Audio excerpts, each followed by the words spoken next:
Avoidants bond without admitting it. And this is one of the most confusing experiences in modern dating because it forces you to live inside a contradiction. You feel the connection. You can name the intimacy.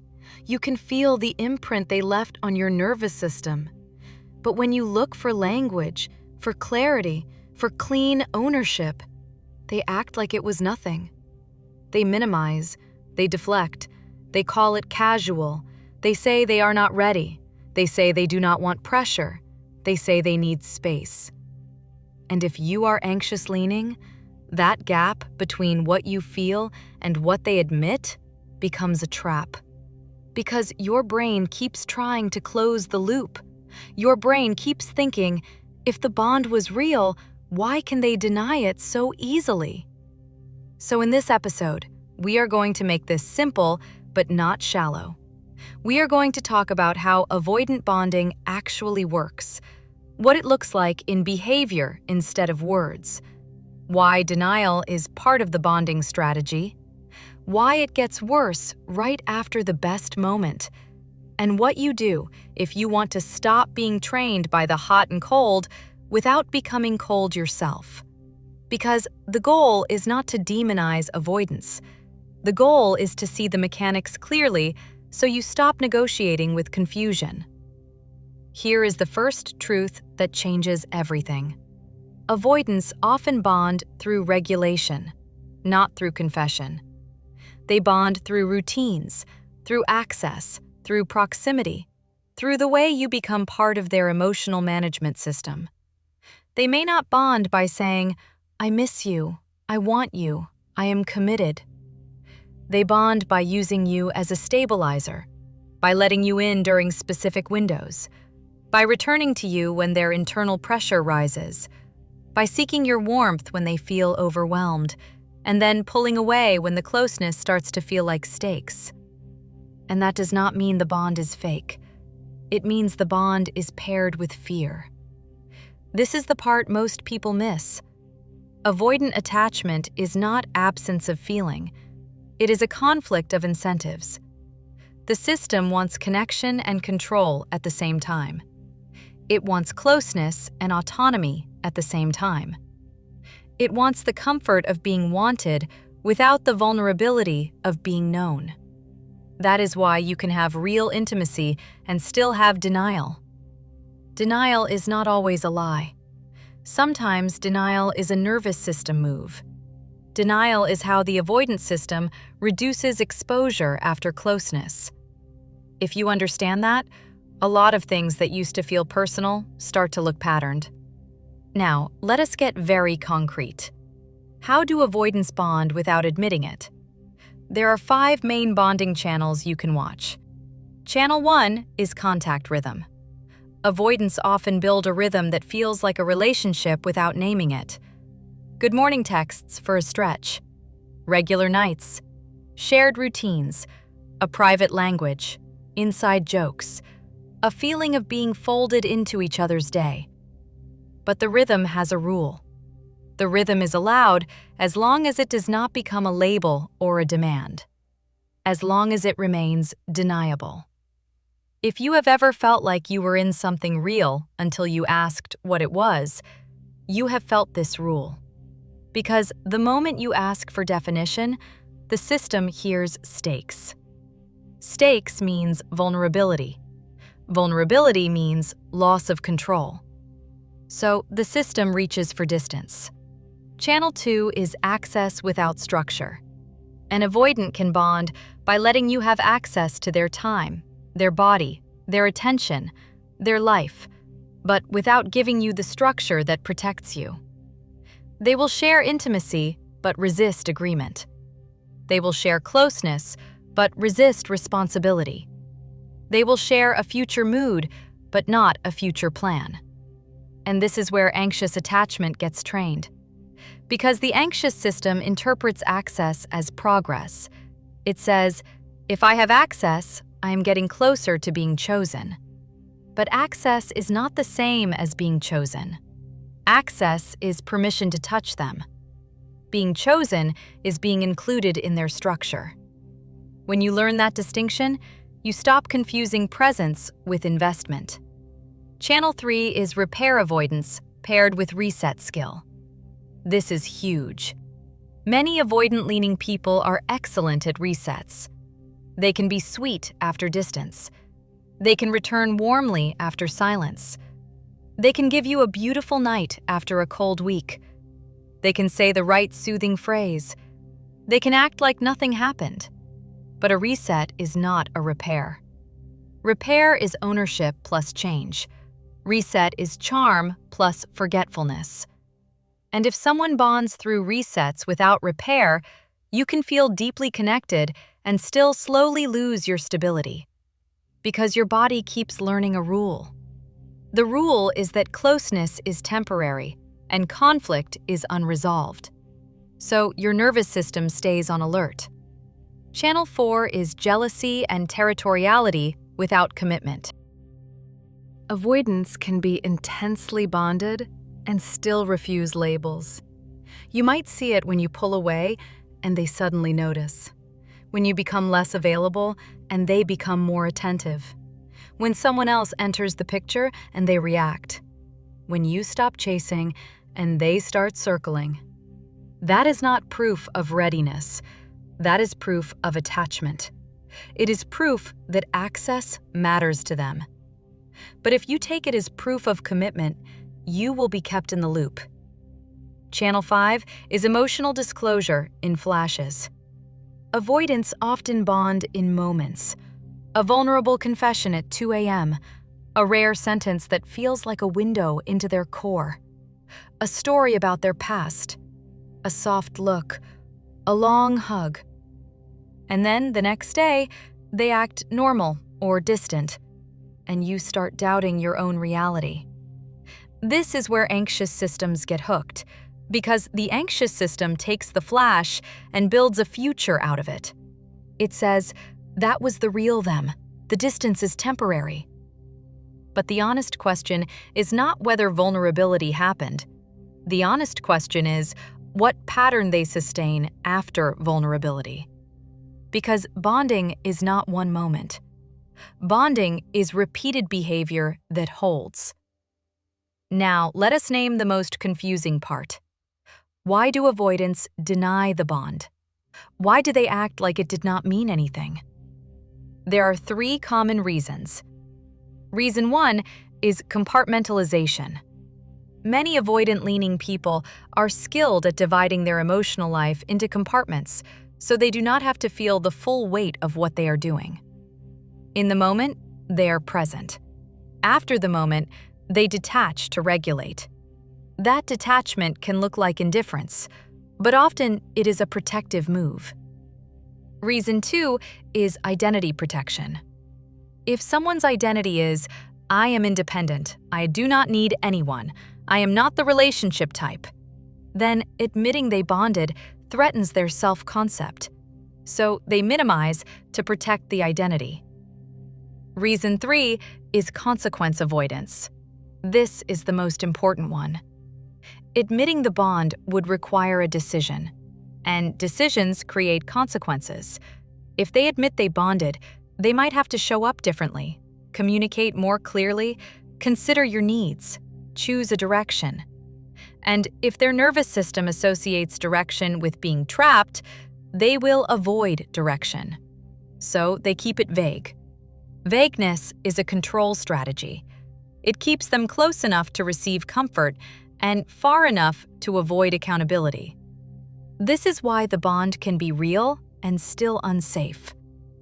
Now, if you are listening and you are anxious-leaning, you might be thinking, okay, but if the bond is real, why can they still stay silent? Why can they still ghost? Why can they still disappear after intimacy?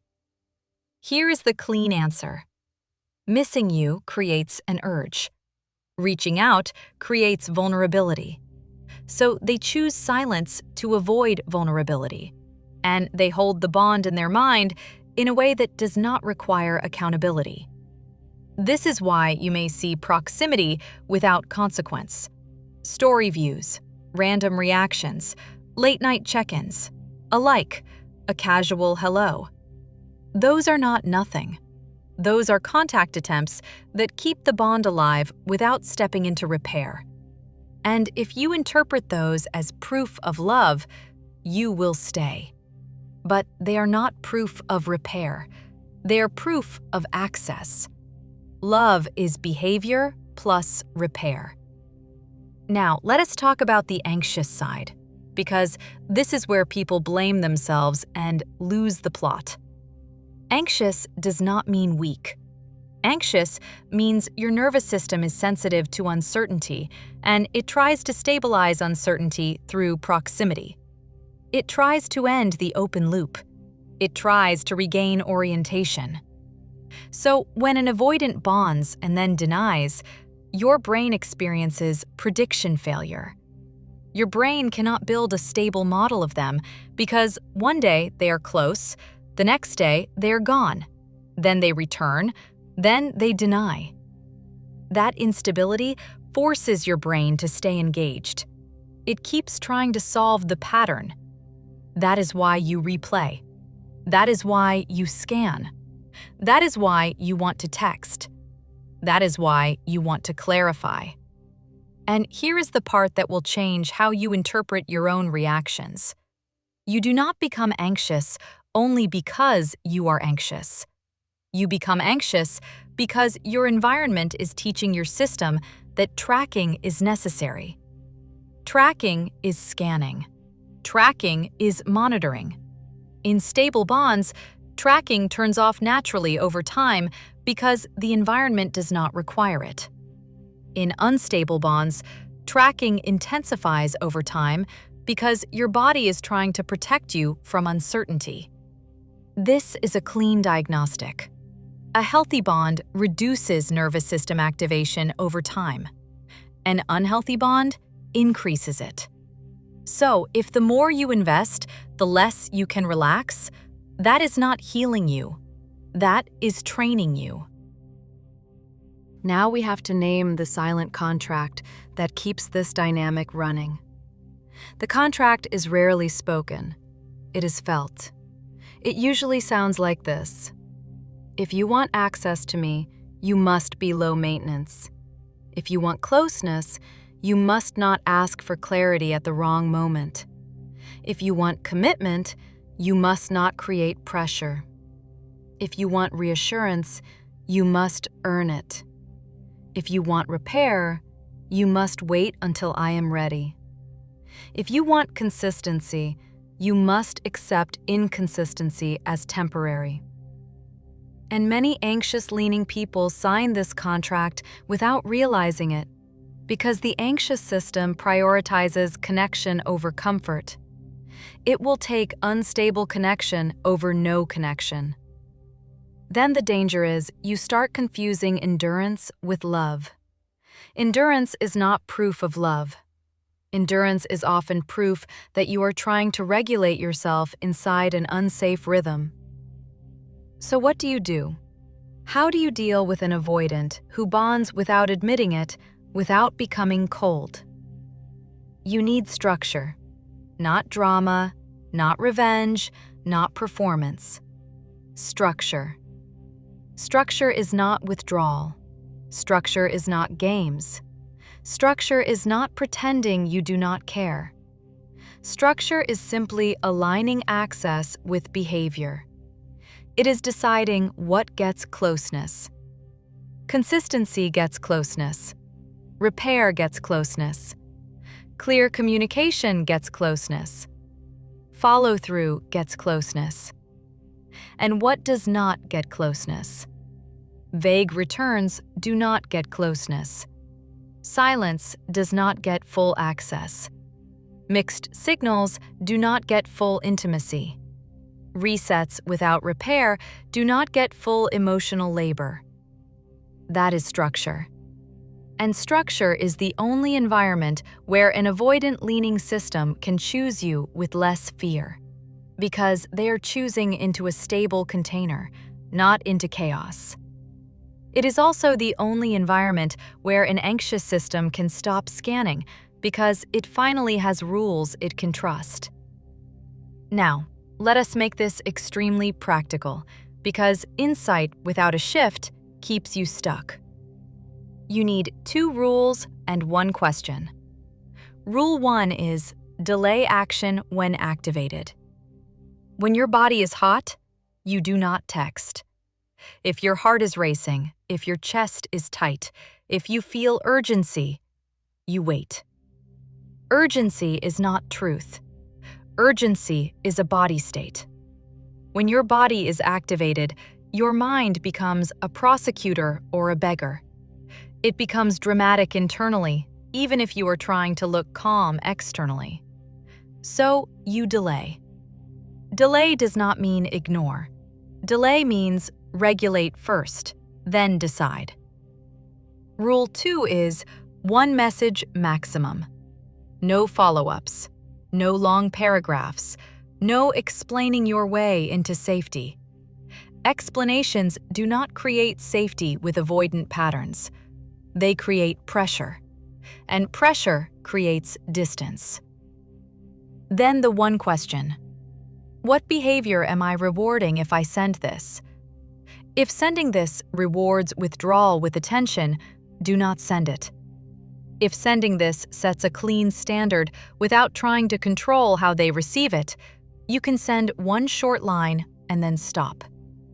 Let behavior answer you, because what they do next is the truth, not what they said last time, not what they promised, not what you hope, what they do next. Now, people will hear this and think it means becoming harsh. It does not. You can be warm and still be structured. Warmth is tone. Structure is policy. You can say something kind and still hold a line. You can say, I like you, and I am not available for vagueness. You can say, I enjoy being with you, and I need consistency and repair for this to continue. You can say, I am happy to talk when we can do it cleanly, and I am stepping back if we cannot. Notice what is missing. No apology for having a standard. No debate. No convincing. Because you do not set boundaries to win agreement. You set boundaries to protect your nervous system and your life. Now, here is the part that is going to challenge anxious attachment, and it is the part that changes everything. You have to stop treating bonding signs as commitment signs. This is where people stay stuck for years. An avoidant can bond. An avoidant can miss you. An avoidant can feel deeply and still not be ready or willing to offer a secure structure. So, your job is not to prove the bond exists. Your job is to evaluate capacity. Capacity is what they can sustain. The question is not, do they feel something? The question is, what do they repeatedly do with what they feel? Do they follow through? Do they repair? Does the rhythm become steadier over time? When you express a need, does it create intimacy or distance? When there is conflict, do they own and adjust, or do they reset and forget? Those answers are the truth. And here is a clean question that ends self-deception. Are you being kept, or are you being built with? Kept means you are useful to their comfort. Built with means you are included in their structure. Kept means they return when it benefits them. Built with means they show up because you are part of their life. Kept means your needs are managed. Built with means your needs are respected. Kept means the relationship expands in moments and collapses in patterns. Built with means the rhythm becomes steadier over time. That is the test. Now, if you are listening and thinking, but they say they care. They say they are scared. They say they are not ready. They say they have trauma. Here is the key. Those stories can be true and still not change the pattern you are living inside of. Stories are not the test. Patterns are the test. This is why we stop asking why and start asking what. What happens after closeness? What happens when you express a need? What happens after conflict? What happens when you ask for clarity? What happens when you stop performing? Those answers are closure, because closure is not a message. Closure is a decision based on a pattern. Now, I want to address the fear that shows up right here. If I become structured, I will lose them. If I stop chasing, they will disappear. If I stop being easy, they will choose someone else. That fear is real. But here is the clean truth. If you lose someone because you required predictability and repair, you did not lose a stable bond. You lost a dynamic that required you to stay activated to keep it alive. That is not love leaving. That is instability being removed. And this is where the story flips. The goal is not to guarantee their commitment. The goal is to guarantee your dignity and your nervous system stability. Paradoxically, that is also the only environment where an avoidant-leaning person can choose you with less fear. Not because you manipulated them, because you removed chaos. Avoidant systems do better when there is less emotional flooding and more clear containment. They do better when closeness is calm and autonomy is respected. They do better when the relationship is not a guessing game where every need becomes a crisis. So, when you become steady, one of two things happens. Either they adjust because the old rewards are gone and the new structure feels safer than they expected, or they drift away because the bond was never about building. Both outcomes protect you. Now, let us close by naming the last piece that makes this topic feel so addictive. The reason avoidant bonding without admission can feel hypnotic is because it hits identity. It makes you feel like you have to earn being chosen. You start performing. You try to be impressive. You try to be easy. You try to be irresistible. You try to be calm. You try to be the perfect version. And that performance becomes your new baseline. That is why you feel exhausted and not like yourself. You are living in an audition. Being chosen does not require an audition. Being chosen requires mutual investment. So, if you feel like you are constantly auditioning, you are not in a bond. You are in a system. And systems do not change because you perform better. Systems change when the reward schedule changes. So here is what I want you to carry out of this episode as your clean anchor. Bonding signs are not commitment signs. Warmth is not structure. Resets are not repair. Intensity is not safety. Being chosen is not a feeling. Being chosen is a pattern. And the practical move that changes your life is this. Stop using moments to predict capacity. Use patterns. Patterns are the most honest information because patterns show what a person can sustain, not what they can feel in a moment. If someone can only offer closeness in bursts and cannot sustain a consistent rhythm, you are not being chosen. You are being accessed. If the more you invest, the less you can relax, you are not being held. You are being trained. So your work is not to become colder. Your work is to become steadier. Steadiness is behavior, rules, and structure. It is delaying action when activated. It is sending one clean message maximum, if needed, and letting behavior answer. It is aligning access with what you actually want to live inside of. And if the relationship cannot survive your steadiness, then it was never stable enough to hold you. Welcome to Psych Bond. You're safe here.